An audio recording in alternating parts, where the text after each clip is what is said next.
బంగారం, బ్యాంకులు, ఇతర ప్రైవేటు సంస్థల్లో ఉన్న విడిపించి కొనబడును. కొమ్మూరి గోల్డ్, ఆంధ్ర మరియు తెలంగాణ. నమస్తే, వెల్కమ్ టు మనం టీవీ. ప్రస్తుతం మనతో పాటు ఉన్నారు Sun spiritual society founder Vikramaditya garu. Hello sir, నమస్తే. సూర్యోస్మి తల్లి. అయితే సార్, ఈ మధ్యకాలంలో ఎక్కువగా మనము లిక్విడ్ డైట్స్ వింటున్నాం. అంటే డే అంతా దానిపైనే ఉంటున్నారు. అంటే వెయిట్ లాస్ కావచ్చు, లేదంటే స్కిన్ కొంచెం గ్లో అవ్వడానికి కోసం కావచ్చు. అంటే చిన్నప్పటి నుంచి మనం మంచి రైస్ తిని పెరిగిన వాళ్ళం. మనం సడన్గా వీటికి షిఫ్ట్ అవుతే ఫర్దర్గా మనకి ఏం ప్రాబ్లమ్స్ రావంటారా? న్యాచురల్గా చేసే దేని వల్ల కూడా ఆల్ ఆఫ్ సడన్ ఎలాంటి ప్రాబ్లమ్స్ రావు. అంటే ఒక్కసారి all of sudden system confuse అవుతుంది. ఏంటి ఇది ఇలా ఉంది అంటే లోపల ఒక బయోమెట్రిక్ లా ఒక సిస్టమ్ ఉంటుంది మనకి. మనం దాన్ని అనుసరించలేదు, దాన్ని డిస్టర్బ్ చేసాం. అంటే నా ఇంటెన్షన్ ఏంటంటే మన బాడీ అడ్జస్ట్ అవుతుందా? అడ్జస్ట్ అవుతుంది. ఇప్పుడు అది 2-3 రోజులు ఇబ్బందిగా ఉంటుంది, కానీ దాన్ని అలవాటు చేసుకోవడం ద్వారా మళ్ళీ ఆ సిస్టంలో అది నీకు కంఫర్టబుల్ సిస్టమ్ అయితేనే న్యాచురల్గా ఇక్కడ ఉన్నటువంటి ఎన్విరాన్మెంట్కి తగ్గట్టుగా మనకు ఉన్నాయి ఆల్రెడీ. ఇవన్నీ కూడా లోపలే ఉన్నాయి. నువ్వేదో కొత్తగా చేసేది ఏమి ఉండదు. లిక్విడ్ డైట్ అనేది మనకి భారతదేశ సంప్రదాయంలో ఉంది. 2 ఏకాదశులు వస్తాయి నెలలో. ఏకాదశి ఫాస్టింగ్ లిక్విడ్ ఫాస్టింగ్, పౌర్ణమి అమావాస్య లిక్విడే, అలాగే సండేస్. ఇవన్నీ భారతీయ సంప్రదాయంలో ఎన్ని రోజులు వచ్చినాయి? 2 ఏకాదశులు, 2 పౌర్ణమి అమావాస్య, 4 ఆదివారాలు. ఎన్నైనా 8 రోజులు. 30 రోజుల్లో 8 తీసేస్తే 26 రోజులు నార్మల్ నీ హ్యాపీ నీ లైఫ్ చేసుకోవచ్చు. అంటే సిస్టమ్ ఏమీ డిస్టర్బ్ అవ్వదు. ఇది ఇంతకు ముందు ఉన్నదే మన ఎన్విరాన్మెంట్ లో. కానీ ఇప్పుడు కొత్తగా వస్తున్నాయి. కొత్తగా అలవాటు చేసుకుంటే ఒక 2-3 రోజులు ఇబ్బంది అవుతా, అంతకు మించి అయితే ప్రమాదం ఏం కాదు. అంటే మళ్ళీ లిక్విడ్ డైట్ అంటే ఏంటి సార్? అంటే కరెక్ట్ గా చేసే వే ఏంటి? జ్యూసెస్, ఫ్రూట్స్, అంటే మన ఎన్విరాన్మెంట్ లో పండేటువంటి పదార్థాలు మాత్రం.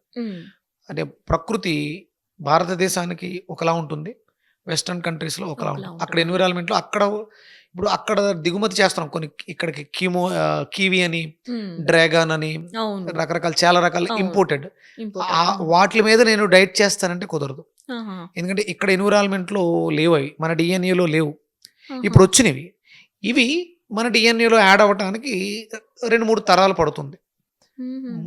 మన తాత ముత్తాతల తరంలో ఏవైతే ఈ ఎన్విరాన్మెంట్ లో తయారైనయో. కానీ ఇప్పుడు ఇంపోర్టెడ్ ఫ్రూట్స్ ఎక్కువగా తీసుకుంటున్నారు కదా సార్. దానివల్ల లాభం ఉండదు, నష్టం ఉండదు. నో యూస్ లేనప్పుడు తీసుకోవడం ఎందుకు? కివి అయితే ఫుల్ విటమిన్ సి అంటారు కదా సార్. మనకు దానికన్నా అద్భుతమైనటువంటి విటమిన్ సి గోస్బెర్రీ, ఉసిరికాయ, భారతీయ ఉసిరికాయ ఉందిగా. అసలు ఇండియన్ ఫుడ్స్ ని వదిలేసి ఇంపోర్ట్ చేసుకున్నవి ఎక్కువ. వెస్ట్రన్ కల్చర్ స్టేటస్ సింబల్ తప్ప అది ఉసిరికాయ కన్నా శక్తివంతమైందా?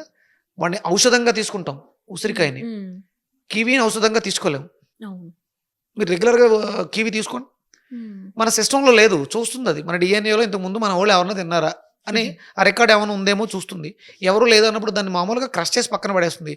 లేకపోతే గ్యాస్ట్రిక్ పెరుగుతుంది, ప్రాబ్లమ్స్ వస్తాయి. మనది కాదు అది. ఇది అకేషనల్గా అప్పుడు ఒక్కోసారి తీసుకుంటే ఏమీ పెద్దగా పట్టించుకోదు. మనకి ఏదైనా ప్రాబ్లం వచ్చిందమ్మా, హెల్త్ ప్రాబ్లమ్స్ వచ్చినాయి, త్రిఫల అనే ఒక చూర్ణం ఉంటుంది. త్రిఫల చూర్ణం, ఉసిరికాయ, కరక్కాయ, తానికాయ, ఈ 3 ఒక పరిమాణంలో, అంటే వాళ్ళకు ఉన్నటువంటి ప్రాబ్లమ్స్ని బట్టి దాని ఫార్ములా మారుతూ ఉంటుంది. 1:2:3 ఫార్ములా అనేది ఒకటి ఉంటుంది. ఇది డిసీజ్ని బట్టి మార్చుకుంటూ ఉంటాం. ఇక్కడ కివి విటమిన్ సి ఉంటుందని ఔషధం తయారు చేయగలవు దాంతో? ఔషధం కాదు కదా. విటమిన్ సి ఉంది, మంచిదే. అది నీ డిఎన్ఏలో ఉంటే నీ బాడీ వాడుకుంటుంది, లేకపోతే లేదు. కానీ మనకి ఉసిరికాయ ఎప్పుడు ఉంది. ఇంకా సి విటమిన్స్, ఈ సిట్రస్ ఉన్నవి, నిమ్మకాయ ఉంది మన భారతదేశంలోనే. నిమ్మకాయ కన్నా అద్భుతంగా మీకు నారింజకాయ ఉంటుంది. నారింజకాయ కన్నా అద్భుతంగా దబ్బకాయ ఉంటుంది. ఇవి ఇండియా, భారతదేశం. కివి ఎందుకు సరిపోతుందమ్మా దాని ముందు? ఏదో ఆకుపచ్చ రంగులో ఉంటుంది, చిన్న చిన్న సీడ్స్ ఉంటాయి, కట్ చేస్తే లేయర్స్ బాగుంటాయి. ఆ విటమిన్ సి కన్నా మన ఉసిరికాయలో విటమిన్ సియే ఔషధము. ఇది కేవలం విటమిన్ సి సప్లిమెంట్ అనుకుందాం, సింథటిక్ అనుకోవచ్చు. అటు వల్ల పెద్దగా మనకి యూజ్ ఉండదు. కానీ ఉసిరికాయ, రోజు ఒక ఉసిరికాయ నీకు అద్భుతమైనటువంటి ఆరోగ్యాన్ని ఇస్తుంది. దాంట్లో ఉన్నటువంటి విటమిన్ సితో పాటు ఇంకా చాలా రకాలైనటువంటి పుష్కలమైనటువంటి ఔషధాలు ఉంటాయి. ఇది ఏది ఔషధం కాదు. మనం దిగుమతి చేసుకునే డ్రాగన్ కానీ, ఇప్పుడు ఇక్కడ కల్టివేట్ చేస్తున్నారు, పండుతున్నాయి. ఇవన్నీ మనం ఆ రీడింగ్స్ రికార్డ్స్ తీసుకోవడానికి సంవత్సరాలు పడుతుంది. అప్పుడు ఉపయోగపడవచ్చేమో. అవును. ప్రస్తుతం అయితే న్యాచురల్గా మనం తీసుకునే వాటిని మాత్రమే తీసుకోవాలి. ఇక లిక్విడ్ డైట్స్ అనేవి ఇప్పుడు మనకి అంటే మనం చాలా కాలంగా క్యారెట్ వాడుతున్నాం. క్యారెట్ కూడా మంది కాదు, దిగుమతి చేసుకున్నాం. కానీ అంటే చాలా మంది అనొచ్చు అంటే క్యారెట్ లో కూడా 2 టైప్స్ ఉంటాయి కదా సార్, ఒకటి గాజర్, ఒకటి ఇంకోటి అదే అంటే కొన్ని ప్రాంతాల్లో నార్త్ ఇండియా అంతా కూడా గాజర్ ఎక్కువ వాడుతూ ఉంటాం. వాడతారు. ఇక్కడ ఇటు సైడ్ మనం సౌత్ అంతా కూడా మనం ఎక్కువ ఈ క్యారెట్ వాడుతూ ఉంటాం, బీట్రూట్. ఇవన్నీ మనవై కాదు, కానీ మనం వాటిని చాలా కాలంగా వాడడం వల్ల మన డిఎన్ఏలో వాటికి స్థానం ఏర్పడింది. వాటి వల్ల బెనిఫిట్స్ చూస్తున్నాం. ఇప్పుడు ఈ మధ్య కాలంలో వచ్చినవి ఇవి కొంతకాలం పోతే పని చేయొచ్చేమో. వాటిలో ఉండేటువంటివి మనకు పని చేయొచ్చు, కొంత సమయం పడుతుంది మనం అడాప్ట్ చేసుకోవడానికి.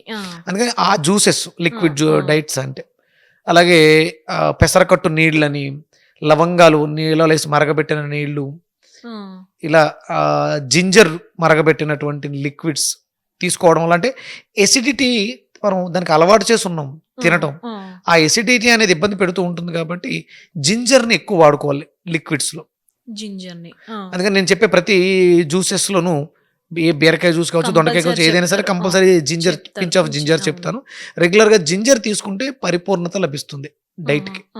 అంటే డైజెషన్ సిస్టమ్ ని రెడ్యూస్ చేస్తుంది, ఎసిడిటీని సప్రెస్ చేస్తుంది. సార్ మళ్ళీ లిక్విడ్ డైట్స్ అనగానే అందరూ ఈ క్యారెట్ జ్యూస్ అని, సమ్ బీట్రూట్ జ్యూస్ అని, యాపిల్ జ్యూస్ అని, ఆరెంజ్ జ్యూస్ అని సమ్ 1 hour ఒకసారి తీసుకుంటూనే ఉంటారు. అంటే ఎన్ని తీసుకోవచ్చు జ్యూసెస్ అంటారు? ఇది ఇప్పుడు అతి సర్వత్రా వర్జిత్ ఏదైనా సరే. ఇప్పుడు ఏబీసీ జ్యూస్ అని చెప్పేసి యాపిల్, బీట్రూట్, క్యారెట్ జ్యూస్ తీసుకుంటున్నారు. అది ఒక గ్లాస్ మంచిది. ఇప్పుడు మనం డైట్లో ఉన్నాం అంటే ఇప్పుడు మీకు పని ఏమీ లేదా, ఖాళీగా ఉండి కేవలం డైట్ మీదే ఫోకస్ పెట్టి ఒక గంట అయిపోయింది జ్యూస్ తాగి అయిపోయింది, పడుకుని కాసేపు నిద్రపోయి మళ్ళీ లేచి ఇప్పుడు 12 అయిపోయింది, ఇప్పుడు ఏం జ్యూస్. అలా కాదు. మన లైఫ్ స్టైల్లో మనం అనారోగ్యంగా ఉన్నాం. అనారోగ్యం అంటే ఏంటి? డిస్ఈజ్. సునాయాసంగా నా పనులు నేను చేసుకోబోతుంది, జీవితంలో నేను అనుకున్న లక్ష్యాన్ని చేరుకోలేకపోతుంది. దాన్ని సాధించడం కోసం కదా మన పనులు మనం చేసుకుంటూ బ్రేక్ ఇవ్వకుండా ప్రకృతితో అనుసంధానమై ఈజీగా శక్తినిచ్చేవి, నీరసం రాకుండా ఉండడం కోసం, ఎనర్జీ కోసం ఈ లిక్విడ్స్ తీసుకుంటున్నాం. ఇవి ఉదయం సఫిషియెంట్గా ఏదైనా ఒక క్యారెట్, బీట్రూట్, ఏది ఇంకొకటి ఏదైనా ఫ్రూట్, దానిమ్మ, పొమగ్రెనేట్ కలిపి ఒక జ్యూస్. అలాగే మధ్యాహ్నం ఏదైనా లైట్గా మళ్ళీ ఇంకొక జ్యూస్. చాలా తక్కువగా తీసుకోవాలి వాటిని. హెవీ క్వాంటిటీలో ఎక్కువ నెంబర్ ఆఫ్ టైమ్స్ తీసుకుంటే దానికోసం. ఒక న్యూట్రిషనిస్ట్ దగ్గర విన్నాను సార్, లిక్విడ్ డైట్ గురించి తెలుసుకుంటే 1 hourకి ఒక జ్యూస్ కంపల్సరీ తీసుకోవాలి అని చెప్పారు. 1 hourకి. ఇంక నువ్వేం చేస్తున్నావు? మనకి ఎంత కావాలి, మనం ఏం పని చేస్తున్నాం? ఇప్పుడు నేను ఇదే మాట అంటే నువ్వు ఎక్కువ తీసుకోకూడదు, తాగొద్దని చెప్పాను. ఒక కూలి పని చేసేవాడు అసలు అంటే డైట్ చేయాల్సిన అవసరమే వాడికి ఉండదు, వాడు చాలా ఫిట్ గా ఉంటాడు. ఇప్పుడు నువ్వు డైట్ ఎందుకు చేస్తున్నావు? కొవ్వు తగ్గడానికో, లేకపోతే ఏదైనా డిసీజ్ ఉంటేను. అంటే డిసీజ్ని బట్టి డైట్ ఉంటుంది. మనం అంటే డిజార్డర్, డిసీజ్ అని అన్నాను, డిస్ఈజ్, దానికి తగ్గట్టుగా నువ్వు తీసుకునే డైట్ ఉంటుంది. దానికి తగ్గట్టుగా తీసుకోవాలి. కానీ ఉసిరికాయ మంచిదన్నానని రోజుకు 10 ఉసిరికాయలు జ్యూస్ చేసుకుని తాగితే ప్రమాదం. రోజుకు ఒక ఉసిరికాయ ఆరోగ్యం. మైనస్లో ఉన్నాం కాబట్టి ఇంకొక ఉసిరికాయ పర్లేదు, నో ప్రాబ్లం. రోజుకి ఒక 50 grams కొబ్బరి కాల్షియంకి మంచిది, విటమిన్ డికి మంచిది. అలా అని చెప్పేసి పెద్ద కొబ్బరికాయ తినేస్తే ఎఫెక్ట్. ఒక 50 grams బెటరు, ఇంకొక 25 grams నో ప్రాబ్లం, ఇంకో 50 grams ఓకే. కానీ రోజు 100 to 200 grams కొబ్బరి తినేస్తే సిస్టమ్ పాడైపోతుంది. అవసరానికి మించి తినక్కర్లేదు. అంటే ఎప్పుడు కూడా ఎదుటి వాళ్ళ మీద డిపెండ్ అవ్వద్దు. నీ శరీర తత్వం మీద నేను ప్రాసెస్ చెప్పాను. ఇది నీకు మేలు చేస్తుంది, ఉసిరికాయ మేలు చేస్తుంది, అది నీకు నీ పనిని బట్టి ఉంటుంది. నేను ఒక ఉసిరికాయ చెప్పా, నీకు తినాలనిపిస్తే ఇంకోటి ఎక్కువ తిను. నువ్వు రోజుకి 10 ఉసిరికాయలు తిన్నానని చెప్పానంటే నన్ను పిచ్చోళ్ళ చూడు. గంటకి నువ్వు తినడం కోసమే, తాగడం కోసమే పని ఉన్నావా? పని ఏమి లేదా? ఎక్కడ కుదురుద్దమ్మా? ఒక ఆఫీస్కి వెళ్ళాలి, పొద్దుటే జ్యూస్ తీసుకుని వెళ్ళిపోతావు. ఖాళీగా ఉంటే కుదురుతుందేమో. కానీ ఇప్పుడు ఒక హౌస్ వైఫ్ అనుకుందాం, ఆవిడకి ఇంట్లో పనులు ఉంటాయి. గంటకి టైం చూసుకుని జ్యూసులు చేసుకుంటే ఇంకా ఇంట్లో పని ఏం చేస్తారు? దానికి మనకి ఏం కావాలి? మనకి ఏమి డెఫిషియన్సీ ఉంది, ఏ ప్రాబ్లంతో డైట్ చేస్తున్నాము, వెయిట్ లాస్ కోసం చేస్తున్నాము. మార్నింగ్ సఫిషియంట్ ఒక జ్యూసు, ఒక బూడిద గుమ్మడికి ఒక గ్లాస్ తీసుకున్నావు, మళ్ళీ ఆకలేసింది, ఒక గంట ఆగి ఏదైనా ఒక క్యారెట్, బీట్రూట్ జ్యూస్, అయిపోయింది, సరిపోయింది, అంతే ఎనఫ్. ఇంకా మళ్ళీ మధ్యాహ్నం వరకు ఇంకేమీ తీసుకోకూడదు. ఏం తీసుకోవాలి? లిక్విడ్ వాటర్ తీసుకోవాలి. లెమన్ వాటర్ అట్లా యాడ్ చేసుకోవచ్చు సార్? అది కూడా సమపాలలో మళ్ళీ అందులో విటమిన్స్ మినరల్స్ ఎక్కువ ఉన్నాయి. అందుకని అది ఒక గ్లాసు, అంటే బిఫోర్ ఇవి జ్యూసులు తీసుకోవడానికి ముందే ఒక లెమన్ వాటర్ ఒక గ్లాసు. ఇక తర్వాత దాహం వేస్తూ ఉంటుంది. దాహం ఎందుకు వేస్తుందంటే నువ్వు క్లెన్జింగ్ ప్రాసెస్ అనేది ఒక ప్రాసెస్ పెట్టావు. లిక్విడ్ డైట్ అనగానే బ్రెయిన్ ఫీల్ అయింది, ఓ నేను బాగాలేదు లోపల, నన్ను క్లీన్ చేసుకోవడానికి నేను సిద్ధంగా ఉన్నాను అన్నప్పుడు ఆ ప్రాసెస్ జరుగుతున్నప్పుడు వాటర్ ఇవ్వాలి, plain water. Cleansing process cleansing కదా. ఆర్ఆర్ జ్యూసులు ఇవ్వటం కాదు, లిక్విడ్స్ వాటర్, ప్లెయిన్ వాటర్. మంచినీళ్ళు సిప్ చేస్తూ కూర్చొని నిదానంగా మంచినీళ్ళు తాగండి, గంటకోసారి తాగండి. అదేం పెద్ద ఇబ్బంది ఏమి లేదు. Cleaning process. మళ్ళీ భోజనం సమయంలో ఒక గ్లాసు మళ్ళీ మీకు నచ్చినటువంటి, మీకు డైటీషియన్ ఇచ్చినటువంటి, న్యూట్రిషన్ ఇచ్చినటువంటి ఏదో ఒక జ్యూస్. అంటే ఇప్పుడు మిల్క్ షేక్లు అనేవి ఇవన్నీ ఏవో ఇస్తున్నారు, న్యాచురల్గానే దృష్టి పెట్టండి. ఇప్పుడు చాలా ప్రోడక్ట్లు, ఇంపోర్టెడ్ ప్రోడక్ట్స్, న్యూట్రిషన్ అవి ఆరోగ్యాల్ని పాడు చేస్తున్నాయి. వాటిలో స్టెరాయిడ్స్, అంటే ఈ త్వరగా రిజల్ట్ రావాలని అవి మిక్స్ చేయడం వల్ల రిజల్ట్ వచ్చేస్తుంది, కానీ సిస్టమ్ పాడైపోతుంది. తర్వాత జీవితంలో వేరే కాంప్లికేషన్స్ వస్తాయి. అందుకని ఇంపోర్టెడ్ సప్లిమెంట్స్ మీద దృష్టి పెట్టకండి. న్యాచురల్, ప్రకృతిలో మనకి సహజంగా దొరికేవి ఉన్నాయో, మన చుట్టూ ఏవైతే ఉన్నాయో వాటి మీద దృష్టి పెట్టండి తప్ప పౌడర్ ఫామ్ లో దొరికింది, ఇంపోర్టెడ్, అమెరికా నుంచి వచ్చింది అని చెప్పేసి మిల్క్ షేక్లు తాగారా వెళ్ళిపోతారు. ఇప్పుడు జిమ్ వాళ్ళు కూడా అంతే కదా సార్, ప్రోటీన్ పౌడర్స్ అవన్నీ కూడా మీరు చూస్తున్నారు కదా. జిమ్ లో మంచి బాడీ బిల్డింగ్ ఉన్న వ్యక్తి రన్నింగ్ చేస్తూ ఆ థ్రెడ్మిల్ మీద ఇలా వదిలేస్తున్నారు. మరి ఇప్పుడు జిమ్ ఆరోగ్యం, ఆ సప్లిమెంటు ఆరోగ్యం అన్నప్పుడు అతను ఎందుకు చనిపోయాడు? కారణం ఏంటి? హార్ట్ అటాక్ కారణం ఏంటి? సప్లిమెంట్స్ వద్దు, న్యాచురల్ ఉండాలి, సప్లిమెంట్ కాదు. ప్రకృతి మనకు అద్భుతమైనటువంటి న్యూట్రిషన్ ఫుడ్స్ని ఇస్తుంది ఎప్పటికప్పుడు, ఎక్కడికక్కడ. వాటి మీద డిపెండ్ అవుదాం. న్యాచురల్గానే నేచర్తో అనుసంధానమై వెళ్దాం, ఆర్టిఫిషియల్గా కాదు. రైట్. సూర్యవసం